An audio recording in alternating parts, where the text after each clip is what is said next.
para que ela saia bem declarada. Então, 1 João 3, 11 a 24. Alguém pode ler para nós? Eu vou ler, pastor. Por favor. Porque a mensagem que ouvistes desde o princípio é esta, que nos amemos uns aos outros. Não segundo Caim, que era do maligno e assassinou seu irmão. E por que o assassinou? Porque as suas obras eram más, e as de seu irmão justas. Irmãos, não vos maravilheis se o mundo vos odeia. Nós sabemos que já passamos da morte para a vida, porque amamos os irmãos. Aquele que não ama permanece na morte. Todo aquele que odeia seu irmão é assassino. Ora, vós sabeis que todo assassino não tem a vida eterna permanente em si. Nisto conhecemos o amor, que Cristo deu a sua vida por nós, e devemos dar nossa vida pelos irmãos. Ora, aquele que possui recursos deste mundo e vira seu irmão padecer necessidade e fechar-lhe o seu coração, como podemos permanecer nele o amor de Deus? Filhinhos, não amemos de palavras, nem de língua, mas de fato e de verdade. E nisto conheceremos que somos da verdade, bem como perante ele tranquilizaremos o nosso coração. Pois, se o nosso coração nos acusar, certamente, Deus é maior do que o nosso coração e conhece todas as coisas. Amados, se o coração não nos acusar, temos confiança diante de Deus. E aquilo que pedimos dele, recebemos, porque guardamos os seus mandamentos e fazemos diante dele o que lhe é agradável. Ora, o seu mandamento é este, que creiamos em nome de seu Filho Jesus Cristo, e nos amemos uns aos outros, segundo o mandamento que nos ordenou. E aquele que guarda os seus mandamentos permanece em Deus, e Deus nele. E nisto conhecemos que ele permanece em nós pelo Espírito que nos deu. Muito obrigado, Eliane, pela leitura. Nós vamos olhar esse texto de 1 João, capítulo 3, versículo 11 até o final, no estudo de hoje. Então, se vocês observarem, fiquem com suas Bíblias abertas e, como eu sempre costumo dizer, fiquem com a caneta pertinho também, para de repente anotar alguma coisa que vocês acham interessante. Notem que no versículo 11, ele retoma, nesse texto que a Eliane acabou de ler, o autor retoma aquele que é o assunto principal da primeira carta de João. Se nós tivéssemos que resumir essa primeira carta de João, nós resumiríamos na palavra amor. E esse amor é o amor que vem de Deus e que também resulta no amor ao nosso próximo. Então, esse é o tema principal da carta, é o amor. E logo no versículo 11, ele começa dizendo assim, porque a mensagem que ouvistes... Então, que mensagem é esta? Quando nós olhamos lá no capítulo 1, versículo 1, ele diz que a mensagem da parte dele, nós temos ouvido e anunciamos é esta, que Deus é luz e que não há nenhuma treva. Nele não há treva. Então, qual é a mensagem que ele se refere? É a própria palavra de Deus. A mensagem que os apóstolos aprenderam de Jesus e que os profetas também anunciaram e que agora tinha sido ensinado por João também para as igrejas a quem ele estava escrevendo. E automaticamente para nós também, que somos igreja de Cristo hoje. Então, porque a mensagem, quer dizer, a palavra de Deus que vocês ouviram desde o princípio é essa. E aí ele diz que nós nos amemos uns aos outros. E eu chamo a atenção porque esse verbo amar, ele está no tempo presente, quer dizer, o tempo do agora. Isso indica que esta ação de amar uns aos outros deve ser uma ação contínua, habitual, não uma ação esporádica ou pontual, mas é algo presente, algo constante. Então, João está dizendo, olha, a mensagem de Deus ela é de um amor constante, de algo que se pratica habitualmente, todos os dias. Passando adiante no versículo número 12, nós vamos ver lá que ele agora vai dizer assim, não segundo Caim. Então, Caim é apontado aqui como um exemplo de quem não amou, ou como um exemplo de alguém que não soube praticar esse mandamento, que era a mensagem de amar uns aos outros. E aí, quando nós olhamos lá para Gênesis capítulo 4, versículo 7, nós conhecemos qual foi o pecado de Caim. Vocês conhecem essa história, acredito que todos conhecem bem a história de Caim e Abel. Caim tinha um irmão que se chamava Abel. E Caim, ele praticava aquilo que era mal aos olhos do Senhor, ao passo que Abel, ele praticava aquilo que era bom perante os olhos do Senhor. Mas notem que quando a gente olha lá para o texto de Gênesis, do ponto de vista exterior, ambos praticaram um ato muito parecido. Tanto Caim quanto Abel deram uma oferta para Deus. Porém, Deus só se agradou da oferta de Abel e não se agradou da oferta de Caim. E a Bíblia diz que Deus não se agradou porque a oferta de Caim era má. Ou seja, a sua intenção era uma má intenção. E aí, qual foi o pecado de Caim? Bom, o primeiro pecado de Caim foi o ciúme excessivo que ele sentiu do Abel. Em vez de Caim olhar para o fato de Deus ter aceito a oferta de Abel e se questionar por que Deus não tinha aceito, e aí buscar o arrependimento, Caim sentiu ódio do seu irmão, e esse ódio levou Caim a executar a vida do seu irmão. Caim assassinou. Ele, então, é conhecido como o primeiro homicida da história. A obra de Caim era má, e eu cito ali o exemplo de Romanos, capítulo 14, versículo 23, se você tiver a sua Bíblia aí pertinho,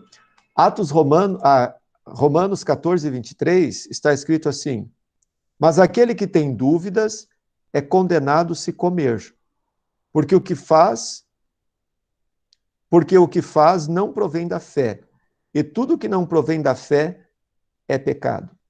Isso nos ajuda a entender por que é que a obra de Caim era má. Porque não era uma obra que vinha como resultado da fé. Ele fazia um ato vazio. E aí a gente pode começar a aplicar isso para a vida cristã de hoje, né? A nossa vida cristã, ela tem sido as manifestações de fé, tem sido um ato genuinamente de fé, ou tem sido também algo que nós temos praticado muitas vezes sem pensar, ou sem ter a verdadeira intenção da fé? Foi o que Caim fez. Do ponto de vista exterior, ele também levou uma oferta, mas essa oferta dele não foi movida pela fé que tinha no seu coração, ou que deveria ter no seu coração. E aí, então, o versículo 12, voltando lá para João, ele vai ligar o Caim e a atitude de Caim com o maligno. Então, não segundo Caim, que era do maligno, e assassinou o seu irmão. Bom, quem é esse maligno? O maligno é o próprio diabo, aqui citado por João. E aí eu anotei ali que, quando se fala do maligno, nós poderíamos apontar 3 características da ação do diabo no mundo entre nós. A primeira delas é o próprio pecado, né? Listado por João aí no capítulo 3, versículo 8, olhem lá, aquele que pratica o pecado procede de quem? Procede do diabo. Então, o pecado, o diabo lança a tentação e o intuito é nos fazer pecar. A segunda coisa que é uma característica da obra do diabo no mundo é o surgimento do ódio. 1 João capítulo 3, versículo 12, né, é o exemplo disso. Caim odiou o seu irmão. Ele sentiu raiva e essa raiva se transformou num ódio. E agora João vai dizer, por isso Caim era do maligno. E aí a gente precisa pensar, quando muitas vezes ouvimos cristãos dizendo que sentem ódio de outras pessoas. Vocês já ouviram um texto que tem na Bíblia que diz assim, irai-vos, mas não pequeis? Esse é um texto difícil da gente entender, né? Domingo eu comentava esse texto, eu conversava sobre esse texto com a dona Irma. A dona Irma deve estar aí escutando, ela vai lembrar disso. E a dona Irma disse assim, pastor, eu tenho uma dificuldade de entender o que significa esse texto, irai-vos e não pequeis. E aí, durante um bom tempo, eu também tive essa dificuldade. Porque a ira nada mais é do que uma raiva, né? E a raiva é um pecado. Mas aí Paulo vai falar lá em Romanos, irai-vos e não pequeis. O que quer dizer isso, né? Bom, uma vez eu fui investigar esse texto um pouco mais profundamente, e aí então eu cheguei à seguinte conclusão, né? Olhando para as pesquisas que eu fiz, esse irai-vos é de fato uma raiva. A gente sente raiva. Muitas vezes a gente sente raiva de outra pessoa, de alguém que nos machuca, de alguém que nos magoa, de alguém que nos ofende. Isso é da nossa natureza humana e não tem muito como fugir. Tem algumas pessoas que são um pouco mais, assim, de uma natureza mais bondosa, não sei nem que palavra usar, que elas não conseguem, nada consegue deixar elas com raiva, né? Isso acho que é um dom, no fundo. Mas, então, sentir raiva, irar e não pecar, significa, eu até posso sentir uma raiva, mas que isso seja algo muito passageiro e algo muito momentâneo. E isso, a continuidade daquele texto vai esclarecer. Porque ele diz assim, não deixe que o sol se coloque sobre a vossa ira. O que significa isso? Aquilo que tu tens de raiva, de mágoa, que seja resolvido no dia. Não vá dormir com ela, né? O grande poeta sacro da música cristã brasileira é o Padre Zezinho, na minha opinião, porque ele escreve textos bíblicos para o povo. Isso eu não estou querendo dizer que todas as canções deles eu aprovaria, mas ele diz, né, que ninguém vai dormir sem pedir ou sem dar o seu perdão. E esse é o sentido do irai-vos e não pequeis. Mas o ódio que o diabo semeia no mundo é aquele ódio que você não pode nunca ver a pessoa. É aquele ódio que se cultiva no coração, é aquele ranço que nunca vai embora, né? Então, o ódio é também uma obra do diabo no mundo. E aí, a terceira característica da ação do diabo no mundo, a mentira. João vai dizer que o diabo é o pai da mentira. E aqui na primeira carta de João, nós estamos aprendendo que João liga as mentiras do diabo com a atividade dos falsos mestres no mundo. Lá no capítulo 2, versículo 21 e 22, está escrito assim, no versículo 22, quem é o mentiroso, senão aquele que nega ser Jesus o Cristo? O diabo é o pai da mentira. E aquele que semeia a mentira também está praticando uma obra do diabo no mundo. Vamos adiante? No próximo versículo, número 13, ele vai dizer, irmãos, não vos maravilheis se o mundo vos odeia.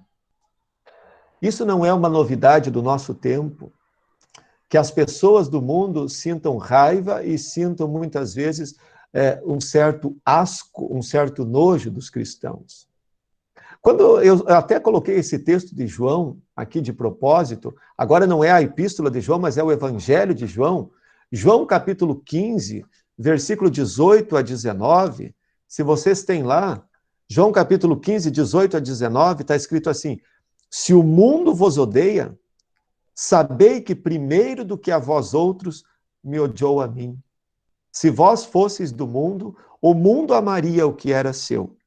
Como todavia não sois do mundo, pelo contrário, dele vos escolhi, por isso o mundo vos odeia. Veja, no fundo, eu sempre digo assim, quando alguém nos odeia por causa da nossa fé, é um bom sinal para a gente, né? Porque significa que a gente está andando nas pegadas de Cristo Jesus. Eu costumo muito dizer isso, porque às vezes assim, o pastor muitas vezes ele exorta algumas pessoas e essas pessoas sentem um certo, até às vezes, raiva e ódio da exortação que o pastor levou. E quando, então, o pastor é odiado pela exortação que fez, eu digo assim, eu me sinto feliz porque significa que eu anunciei a palavra de Cristo. Isso não é nenhuma novidade, né? O próprio texto está dizendo assim, não fiquem maravilhados se o mundo vos odeia. Quer dizer, não se surpreendam. Isso é natural. O mundo navega na contramão da palavra de Cristo. E por isso ser cristão é tão difícil, porque ser cristão é andar na contramão do mundo, né? Do mundo, do diabo e da nossa própria carne. Então, João está dizendo para aquela igreja que ele estava escrevendo essa carta, olha, vocês têm sido odiados, né? Lembram que a gente estudou a seita dos gnósticos? Eles eram odiados, eles desprezavam os cristãos. E aí olhe para o contexto atual de hoje. Nós, cristãos, somos repudiados muitas vezes, e somos apontados como ignorantes, e somos muitas vezes chamados de discriminadores numa porção de temas. Mas Jesus também foi. E aí Jesus agora disse, olha, não se admirem se o mundo odiar vocês, porque eles odiaram primeiramente a mim. E aí, então, nós, ao mesmo tempo que sentimos pena daquele que nos odeia, por sermos cristãos, sentimos também que estamos no caminho do Senhor Jesus Cristo. Bom, vamos adiante. Versículo 14, ele diz... Já foi? Já. Versículo 14 vai dizer assim, nós sabemos que já passamos da morte para a vida, porque amamos os irmãos. Aquele que não ama permanece na morte.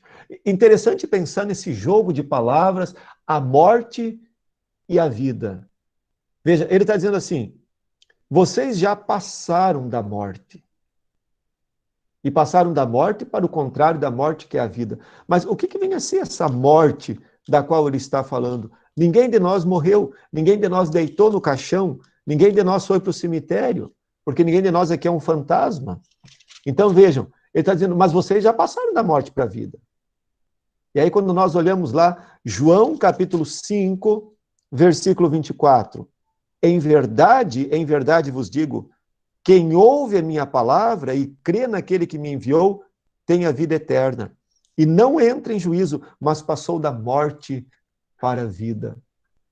Nós entendemos que essa morte da qual João está falando é a morte da incredulidade, a morte da condenação, que é uma consequência daquele que não crê, daquele que não confessa e que não vive Jesus como seu Senhor e Salvador. O segundo texto de Efésios, capítulo 2, é aquele texto que Paulo diz, ele vos tirou das trevas, ele vos deu vida quando vocês estavam mortos, nos vossos delitos e nos vossos pecados. Veja, esse texto de Efésios 2 é um texto fundamental para nós falarmos também da fé cristã.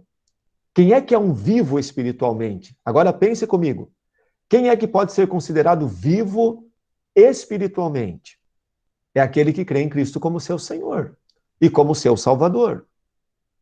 Mas agora então note, bom, se é preciso ter fé, antes de ter fé eu estava morto, e agora Paulo me diz em Efésios 2, ele vos deu vida quando vocês estavam mortos. Pensa no morto lá no caixão, o que ele pode fazer em benefício dele? Absolutamente nada. Isso serve para a gente pensar e argumentar quando alguém entende que ele provocou a fé em si mesmo. Ou que ele cooperou de alguma maneira para que a fé nascesse em seu coração. Não, absolutamente. Biblicamente, não posso confessar e afirmar isso. Biblicamente, eu estava morto, eternamente condenado. Mas ele me deu vida quando colocou em mim a fé. E a maioria de nós ganhou a fé no nosso batismo. Então ele vai dizer que aquele que passou da morte para a vida, ou seja, aquele que ganhou aquele que está na verdadeira fé, ele agora ama o seu irmão. E aquele que não ama, permanece na morte. Olhem como isso é interessante. Martinho Lutero, ele costumava dizer assim, que fé tem a ver com o nosso amor para com Deus. E amor tem a ver com o nosso próximo. Então, o amor é a marca evidente do novo nascimento. É incoerente a gente dizer que uma pessoa ela é cristã, mas que ela odeia as pessoas que estão ao seu redor, ou que ela não sente amor, ou não sente compaixão por aqueles que sofrem, ou por aqueles que estão vivendo numa vida de algum desvio, de alguma desgraça, e assim por diante. Então, o amor é a marca do cristão. O amor é a marca evidente daquele que está em Cristo Jesus. Versículo 15, ele vai clarear um pouco mais isso. Todo aquele que odeia seu irmão é um assassino. Então, às vezes, a gente olha para os 10 mandamentos, né? E a gente diz, olha, pelo menos o 5º mandamento, que é o não matarás, eu nunca cometi esse pecado. Será? Se a gente entender como tirar literalmente a vida, queira Deus que não. Mas agora, quando a gente olha para a palavra, e esse texto vai dizer: quem odeia é um assassino. Isso significa que o pecado, ele não é só uma atitude. E por isso que lá no culto a gente diz, na confissão de pecados, o pastor, quando conduz, ele diz: Senhor, eu reconheço que pequei contra ti por pensamentos, palavras, atitudes e até mesmo por omissões. Então, o sentimento ou a atitude que leva à ação, ela já é um pecado. Se a gente conferir esse texto de Mateus capítulo 5, se você tiver a sua Bíblia aí rapidinho e folhar lá, você vai observar que Jesus deixa isso bem transparente. Mateus 5, 27, está escrito assim: ouvistes que foi dito, não adulterarás. Eu, porém, vos digo, qualquer que olhar para uma mulher com intenção impura no coração, já adulterou com ela. Então, notem, você sentir raiva, sentir ódio e até desejar a morte de alguém, para Deus é como se você tivesse cometido aquele pecado. Humanamente, as consequências do pecado não são tão drásticas. Mas isso é, por exemplo, você mata literalmente uma pessoa, você vai ter consequências muito drásticas, que é ir para a cadeia e pagar pelo seu crime. Então, humanamente, parece que é mais grave cometer o ato. Mas para Deus, na realidade, o pensar e o cometer não tem diferença nenhuma. Bom, esse verbo odeia, pois quem odeia seu irmão é um assassino, versículo 15, né? Todo aquele que odeia seu irmão é um assassino. Eu coloquei ali que ele está também num tempo verbal chamado particípio presente, o que indica que é aquele que mantém ou que sustenta dentro de si um ato de permanência. É aquela mesma história que eu falei da ira. É você deixar com que essa ira se transforme em rancor e cultivar a raiva. Então, a ideia desse versículo é: aquele que cultiva a raiva, ele se torna um assassino, porque o seu coração fica amargurado. Vamos adiante? Versículo número 16. Versículo 16, agora ele vai dizer, definir um pouco melhor esse amor do qual ele fala. Nisto nós conhecemos o amor. E aí ele vai apontar para o amor sacrificial de Jesus, que Cristo deu a sua vida por nós. E aí ele usa isso como exemplo: devemos dar a nossa vida pelos irmãos. Então, ele aponta como exemplo do amor o sacrifício de Jesus por nós. E aí eu separei aqui num livrinho, esse livrinho aqui, vou mostrar a capa dele para vocês, é um livrinho bem legal. Chama-se Fé Ativa no Amor. Eu não sei se a Concórdia ainda publica esse livro ou não, mas vocês podem conferir com a dona Leonilva, que é a nossa representante de literatura, e essa é uma boa leitura, sabe? Você quer ler um livro bacana? Leia esse livro, Fé Ativa no Amor. E eu destaquei aqui na página 84, uns trechinhos onde ele diz assim: o que importa é a fé que age por meio do amor. Isso, então, é Lutero tentando nos fazer compreender isso melhor. E ele diz assim: é através do amor que a fé realiza as suas obras. Por isso até o título do livro, Fé Ativa no Amor. E aí ele continua: aquele que preste atenção nisso aqui, ó. Aquele que verdadeiramente deseja ser um cristão precisa ser um homem verdadeiramente crente. Uma pessoa cuja fé é estéril e não produz obras de amor, não crê verdadeiramente. A vida cristã é efetivamente uma vida de fé e amor. Mas fé é a atitude do cristão frente a Deus. E amor é a atitude do cristão frente ao seu próximo. A gente podia entender isso como uma moeda de dois lados. A fé, ele está dizendo ali, né? O que é a vida cristã? A vida cristã, ela consiste em manifestar a fé em Deus e, ao mesmo tempo, fazer com que essa fé produza frutos de amor na vida do cristão, na vida do meu próximo, na vida do meu semelhante. E aí ele segue um pouquinho. O amor humano não forma e não está em condições de formar a fé. Isso é importante a gente entender. Hoje nós vivemos um contexto onde as pessoas confundem vida cristã com virtudes. E aí você ouve muitas desculpas do tipo assim, olha, eu não vou à igreja, não vejo a necessidade de igreja, mas eu tenho uma vida muito boa, eu sou honesto, eu procuro ajudar as pessoas e assim por diante. Isso é você tentar encontrar desculpas, justificativas para não acatar a palavra de Deus e achando que isso produz fé. E Lutero está nos ajudando a entender, o amor humano ele não está em condições de formar a fé. Pelo contrário, todo amor cristão genuíno é o resultado da atividade criadora da fé. Bom, estar verdadeiramente na fé em Cristo Jesus faz com que automaticamente a gente produza os frutos, as obras da fé.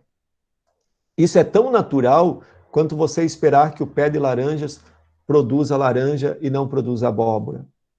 É natural que você espere e que um cristão que está na fé em Cristo Jesus produza justamente os frutos da fé manifestados no amor ao seu próximo. Versículos 17 e 18. Ele vai ilustrar um pouco melhor o versículo 16. Ele vai dizer assim no 17: Ora, aquele que possuir recursos desse mundo e vir a seu irmão padecer necessidade e fechar-lhe o coração, como pode permanecer nele o amor de Deus? Filhinhos, não amemos de palavra, nem de língua, mas de fato e de verdade. É isso que Tiago vai argumentar na sua carta, né? A fé sem as obras é morta. Isto significa não uma justificativa de que a fé, as obras vão produzir a fé. Ou as obras vão justificar a minha salvação. Absolutamente. Mas quando ele está dizendo a fé sem obras é morta, quer dizer, aquele que não sente compaixão, amor e não produz frutos em sua vida. Olha para João 15, quando Jesus fala da videira. Ele diz, aquele ramo que está ligado ao tronco, ele vai produzir os frutos da parreira.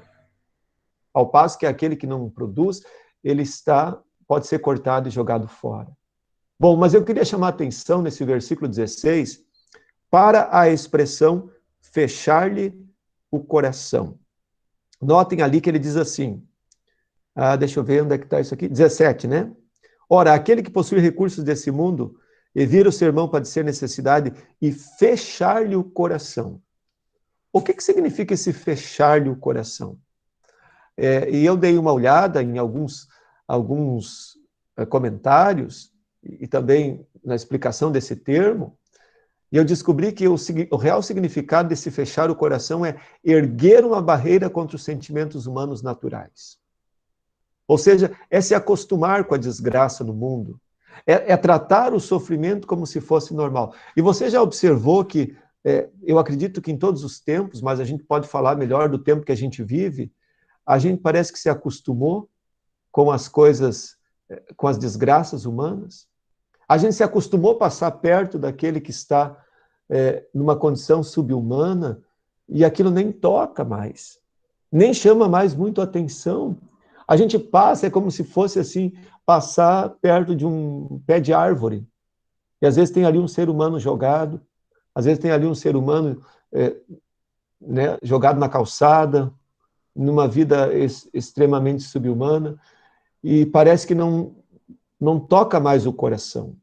Então, isso João está falando, olha, não fechem o coração, quer dizer, não ergam uma barreira contra os sentimentos humanos, mas que a gente, como cristão, ame olhando com compaixão, ou seja, sentindo paixão, sentindo amor, tentando calçar o calçado, o sapato do outro. Agora vamos ilustrar mais uma vez com um comentário desse livrinho que eu fiz a propaganda. Na página 91 e 92, eu quero destacar ainda 2 comentários. Um deles que é assim, o amor é o poder motivador e elementar de toda a ação humana, boa ou má. Veja, o amor é o poder motivador. E esse amor, então, não significa apenas amor no sentido positivo. Se você tem amor, por exemplo, ao dinheiro, um amor tão grande ao dinheiro, você vai fazer qualquer coisa por ele. E isso significa que às vezes vai fazer até coisas erradas. Então a primeira coisa é, o amor, ele é um princípio motivador. Bom, e aí então, um pouquinho mais adiante diz assim, por isso a maioria dos homens são como seus amores. E não deveria haver outra preocupação na orientação da nossa vida, além da escolha daquilo que deveríamos amar. E aí tem uma frase de Santo Agostinho, o pé da alma é o seu amor, que quando depravado é chamado cobiça ou desejo, mas quando reto, amor ou caridade. Notem essa frase, o pé da alma é o seu amor. E aí Lutero, em outra ocasião, comentando sobre o primeiro mandamento, ele vai dizer, aonde você coloca o teu coração, ali está o seu Deus. Então, quando João nos convida a amar, ele vai apontar agora para o amor sacrificial de Jesus. O amor como um princípio de autodoação. Quando a gente ama o próximo, a gente não pensa em nós, a gente pensa no próximo. Esse é o princípio ativo do amor. Segundo Lutero, outro comentário, o amor cristão é oposto a todo desejo aquisitivo humano. O amor, na medida em que for genuinamente cristão, é moldado segundo o amor de Cristo. Tem gente que às vezes ajuda o próximo porque aquilo faz bem para ele. Tem gente que só visita o asilo porque às vezes faz bem para ele. E quando não faz bem, não vai visitar. Será que entendeu verdadeiramente o princípio ativo do amor?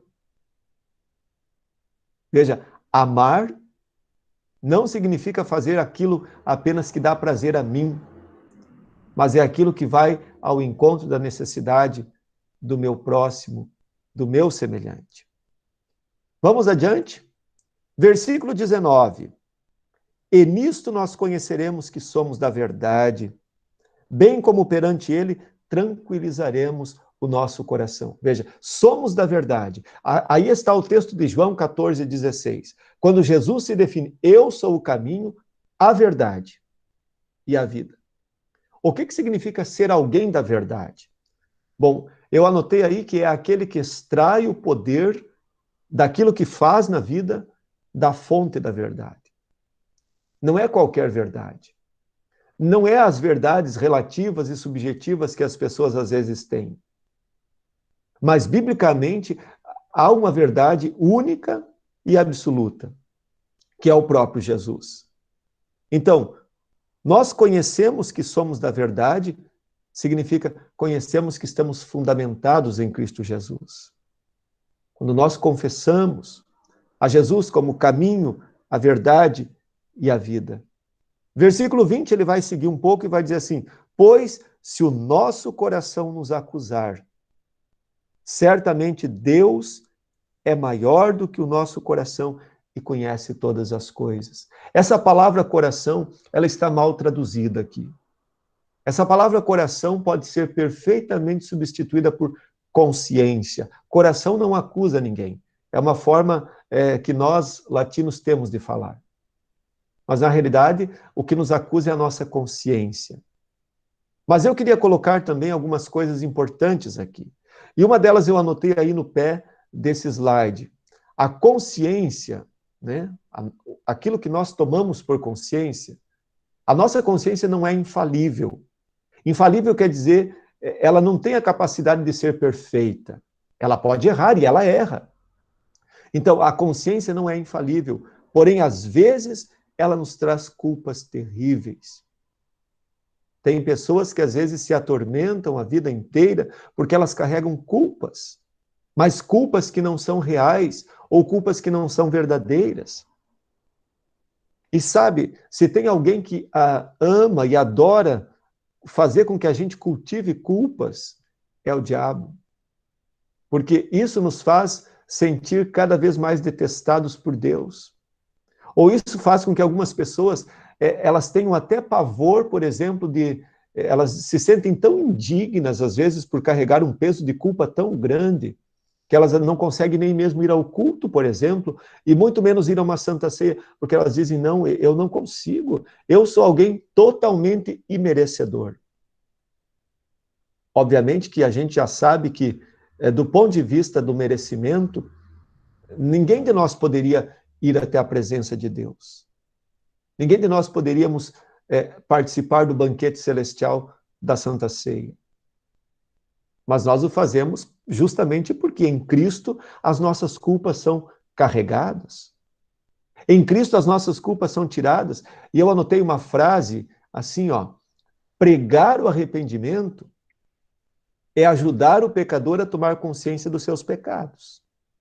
Porém, muitos cristãos mal preparados transmitem a imagem cobradora de Deus, seguindo a lógica de um Deus que retribui de acordo com os deveres cumpridos, o que gera muitas vezes culpa e opressão.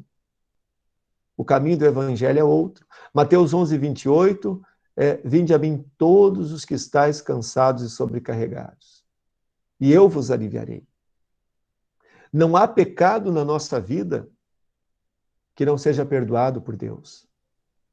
O único pecado que não é perdoado é aquele que não tem arrependimento. Então, estimado irmão, estimada irmã, se você porventura carrega algum peso de culpa na sua vida, entregue isso aos pés da cruz de Cristo Jesus. Cristo já carregou esta culpa, ele já pagou esta culpa por você. Lembre-se que nós, embora sendo cristãos, estamos no mundo, e estamos sujeitos às tentações, estamos sujeitos às quedas, e caímos muitas vezes, somos tentados constantemente. Mas não vamos permitir que a culpa ela caia sobre nós sem que nós nos lembremos da graça de Deus. Quando a gente olha para a nossa incapacidade e esquece de olhar que Deus, em sua graça, ele cobre multidão de pecados, isto é, ele perdoa, então nós passamos a entender de uma forma diferente. Porque quando nós carregamos o peso da culpa, nós olhamos sempre para um Deus juiz, um Deus severo, um Deus que parece que tem cara de bravo, pronto para nos punir. Não é esse o Deus da Escritura Sagrada.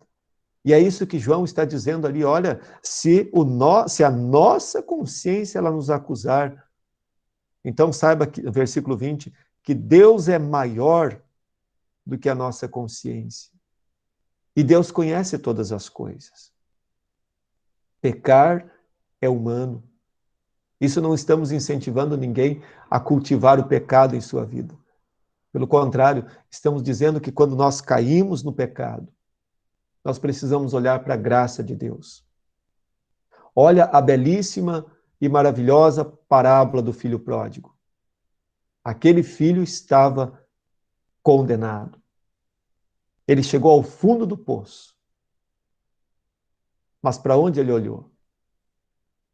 Ele lembrou-se do pai. E quando ele volta, qual é a recepção do pai? Sai correndo ao seu encontro.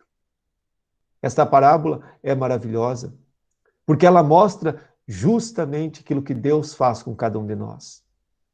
Deus corre ao nosso encontro graciosamente para nos estender o seu amor, para nos estender o seu perdão. Por fim, versículo 21, amados, se o coração não nos acusar, temos confiança diante de Deus.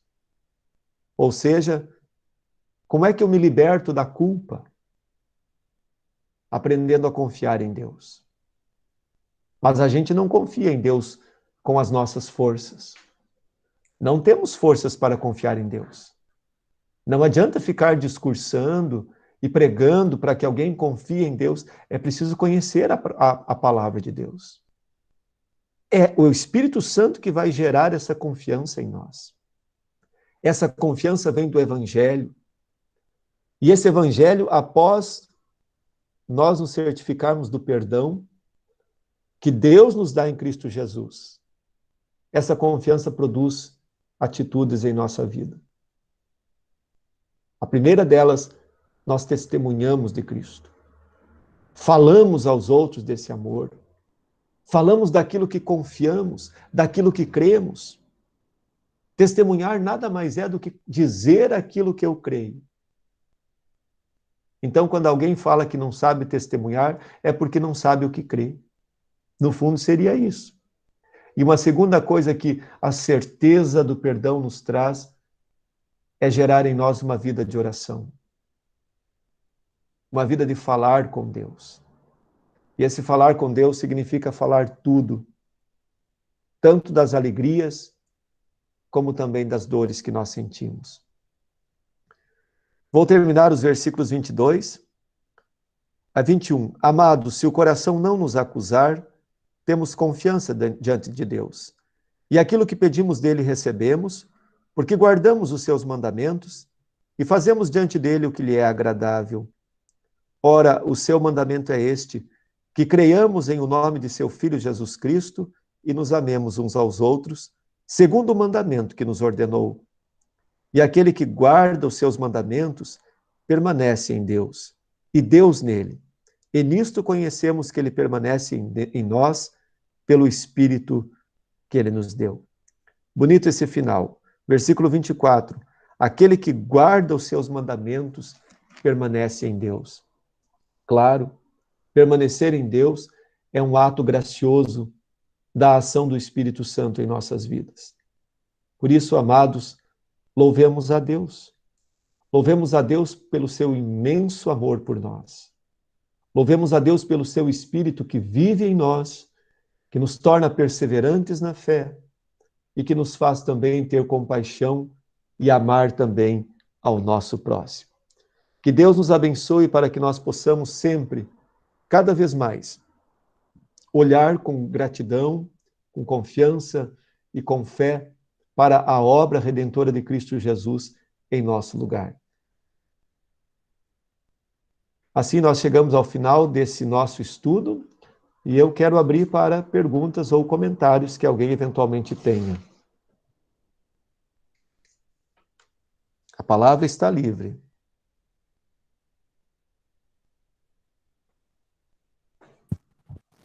Pastor, posso falar? Com certeza, pode falar.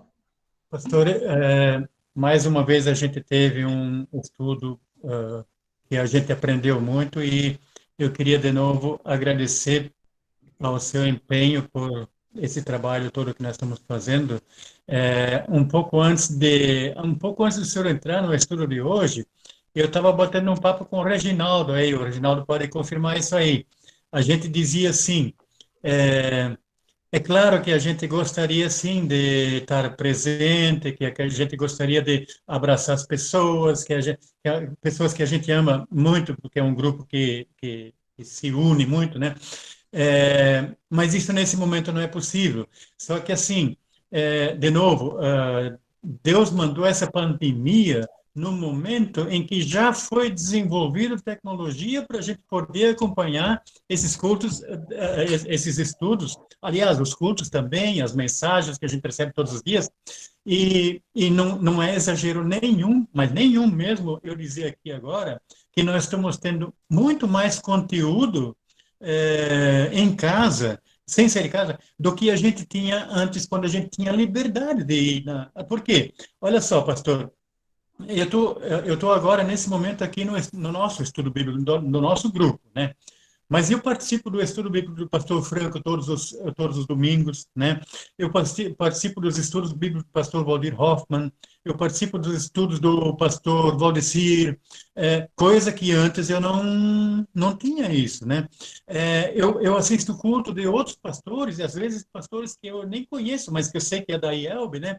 E que casualmente eu pego lá no Facebook ou em algum lugar e participo desses cultos aí. Então a gente, na verdade, teve, claro, ninguém de nós queria essa pandemia e Deus queira que a gente se livre dela o quanto antes.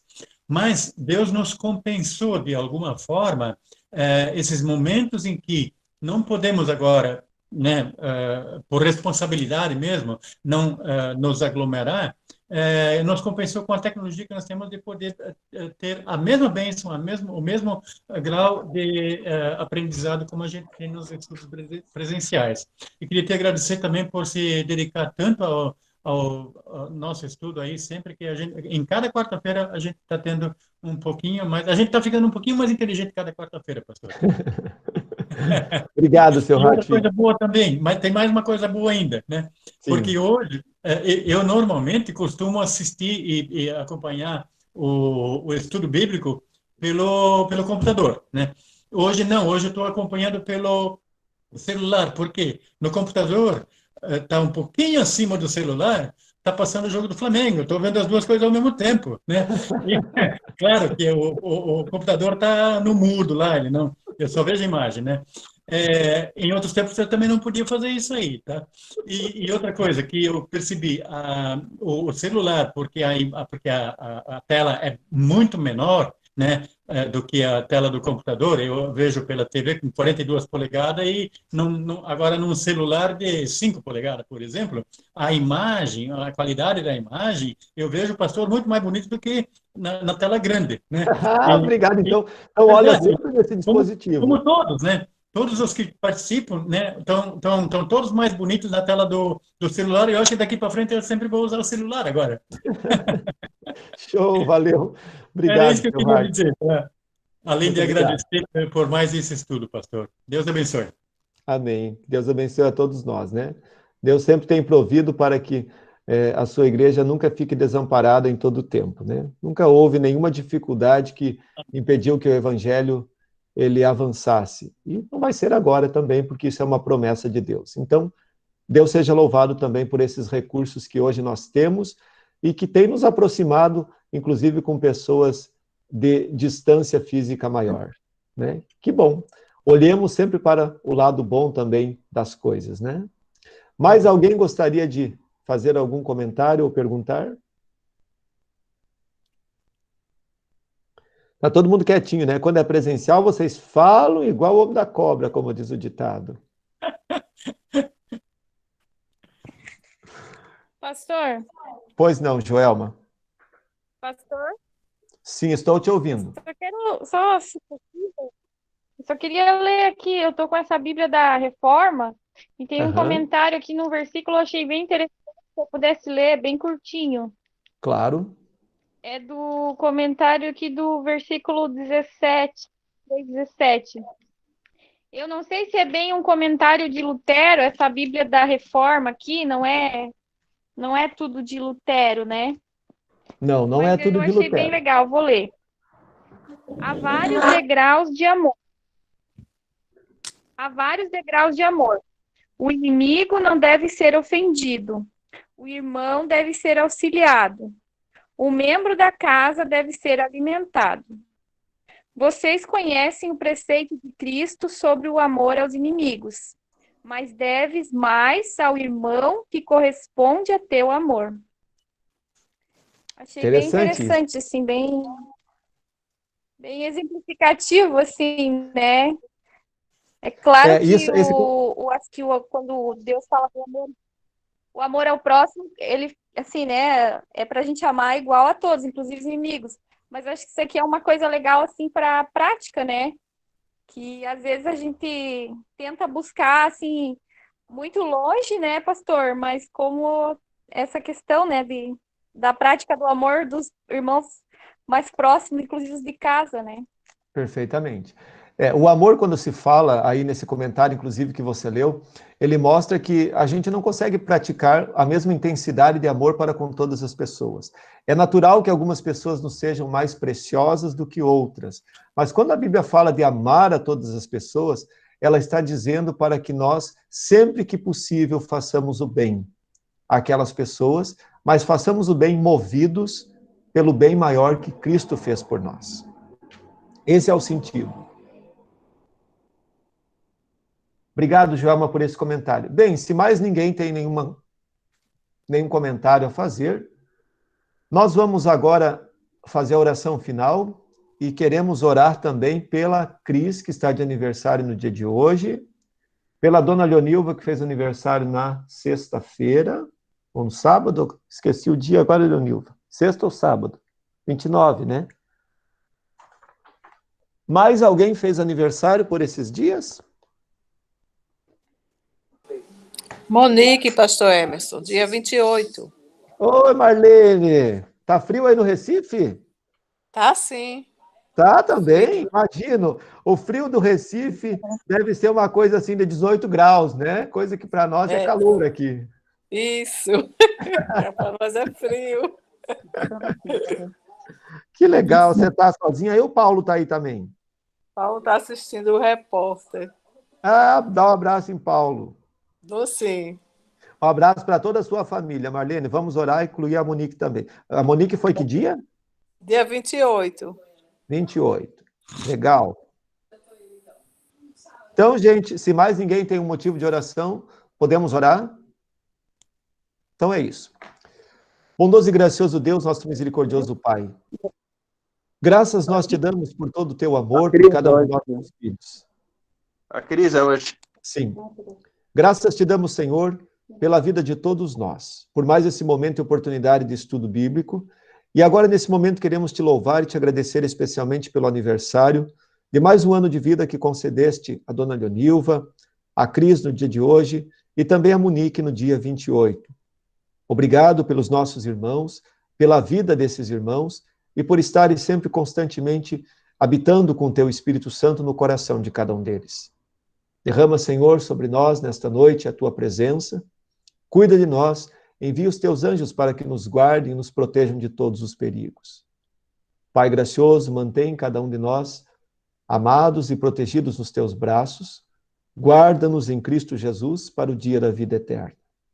Ouve-nos, ó Deus, em nome e por amor de Cristo Jesus, teu Filho, nosso Senhor, que nos amou e nos ensinou a dizer: Pai nosso que estás nos céus, santificado seja o teu nome. Venha o teu reino, seja feita a tua vontade, assim na terra como no céu. O pão nosso de cada dia nos dá hoje, e perdoa-nos as nossas dívidas, assim como nós também perdoamos aos nossos devedores. E não nos deixes cair em tentação, mas livra-nos do mal, pois teu é o reino, o poder e a glória, para sempre. Amém. Que Deus abençoe e guarde a todos. Um grande abraço, especialmente a quem está hoje conosco a primeira vez. Acho que a primeira vez hoje era só a Claudete, né? O Edir tem um recado para dar. Então vai lá, Edir. Não é o Edir, é eu.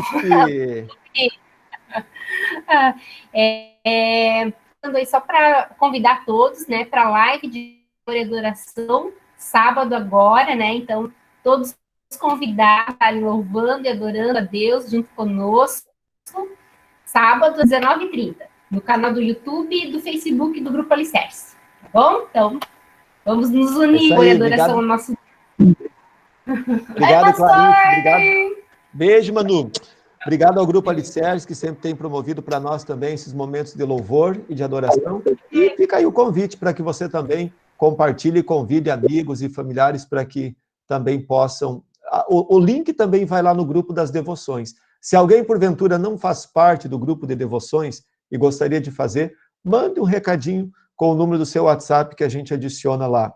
E aí você recebe todo dia uma devoção no celular e também o link para os cultos de domingo e as lives dos sábados, quando eles acontecem.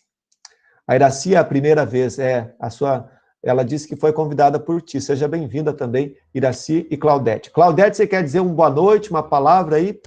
Que nós sentimos felizes que você